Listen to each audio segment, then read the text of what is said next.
নমস্কার বন্ধুরা, আজকে আমি বানাচ্ছি আলুর পরোটা। খুব সহজে এটা আপনারা বাড়িতে বানাতে পারবেন, তবে ভিডিওটা আপনারা শেষ পর্যন্ত দেখতে থাকুন। আলুর পরোটা বানানোর জন্য আমি এখানে দুটো আলু সেদ্ধ করে নিয়েছি। আলুটা আবার আমি গ্রেট করে নেব। কড়াইতে আমি সরষের তেল নিয়েছি, তেল গরম হয়ে গেছে। কারি পাতা দিলাম, পেঁয়াজ কুচি দিলাম। পেঁয়াজটা একটু হালকা ভেজে নেব। পেঁয়াজটা একটু হালকা লাল করে ভেজে নিয়েছি। এবার গ্রেট করে রাখা আদা দিলাম। 1 চামচ মতন জিরে গুঁড়ো দিলাম। ধনে গুঁড়ো 1/2 চামচ মতন দিলাম। 1/2 চামচ মতন লঙ্কার গুঁড়ো দিলাম। 1/2 চামচ মতন হলুদ গুঁড়ো দিলাম। পরিমাণ মতো নুন দিয়ে দিচ্ছি। এবার মশলাটা কষিয়ে নেওয়ার জন্য অল্প করে জল দিয়ে দিচ্ছি। মশলাটা একটু কষিয়ে নেব। জল দিয়ে দিয়েছি, এবার একটুখানি কষিয়ে নেব। মশলাটা আমার কষানো হয়ে গেছে। এবার গ্রেট করে রাখা আলুটা দিয়ে দিচ্ছি। এবার মশলার সঙ্গে আলুটা ভালো করে আমি কষিয়ে নেব। আলুর পুরটা আমার হয়ে গেছে। এবার এর মধ্যে একটু ভাজা জিরে দিয়ে ছড়িয়ে দিচ্ছি। ভাজা জিরের গুঁড়ো দিলাম। ভালো করে নেড়ে চেড়ে আমি নামিয়ে নেব। আমি এখানে 1 কাপ আটা 1 কাপ ময়দা দিয়ে নুন দিয়ে মেখে নিয়েছি। আমি এখানে কোনো রকম তেল ব্যবহার করিনি, আপনারা চাইলে এর মধ্যে তেল দিয়ে মাখতে পারেন। ঘরোয়াভাবে যেরকম সবাই আটা ময়দা মাখে এরকমভাবে মেখে নেবেন।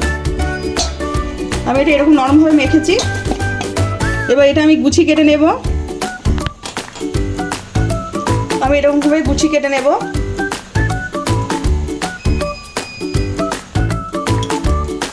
আমি এভাবে গুছিগুলো গোল করে নিচ্ছি। একটা গুছি নিয়েছি, গুছিটা এবার আমি বাটির মতন করে নেব। এরকম একটা বাটির মতন করে নিয়েছি আমি।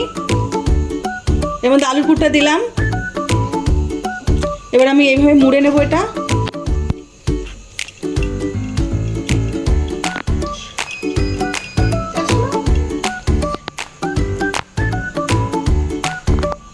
এইভাবে সব আমি তৈরি করে নেব। এখানে আমি একটা গুছি নিয়েছি, ওপর দিয়ে অল্প করে ময়দা ছড়িয়ে দেব।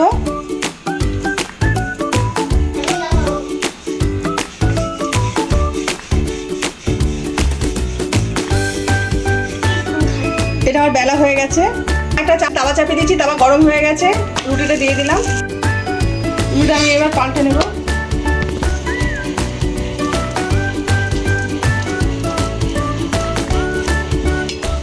দেখুন রুটিটা কি সুন্দর ফুলে উঠেছে। এবার রুটিটা আমি পাল্টে নেব।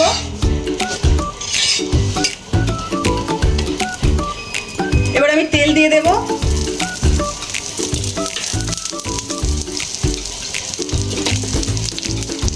এবার পাল্টে নেব। আমার ভাজা হয়ে গেছে, এবার আমি নামিয়ে নিচ্ছি। রুটিটা আমি পাল্টে নেব। দেখুন রুটিটা আমার ফুলে উঠেছে কি সুন্দর।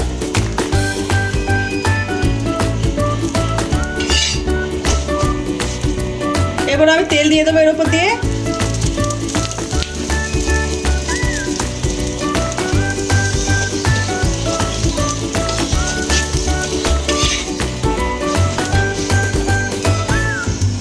পরোটা আমার ভাজা হয়ে গেছে, এবার আমি নামিয়ে নিচ্ছি। আমার আলুর পরোটা একদম রেডি। দেখতে পেলেন কত সহজে আমি বাড়িতে বানিয়ে ফেললাম। আপনারা চাইলে আমার এই রেসিপিটা ফলো করে বাড়িতে বানাতে পারবেন। আপনারা যদি আলুর পরোটা নিরামিষ চান তা আমাকে কমেন্টে জানাবেন। আজকে আমার এই রান্নাটা যদি আপনাদের ভালো লেগে থাকে তাহলে লাইক করে দেবেন, শেয়ার করে দেবেন। কেমন হয়েছে কমেন্টে জানাবেন। আবার নতুন রান্না পেতে গেলে আমার চ্যানেলটা সাবস্ক্রাইব করে দেবেন।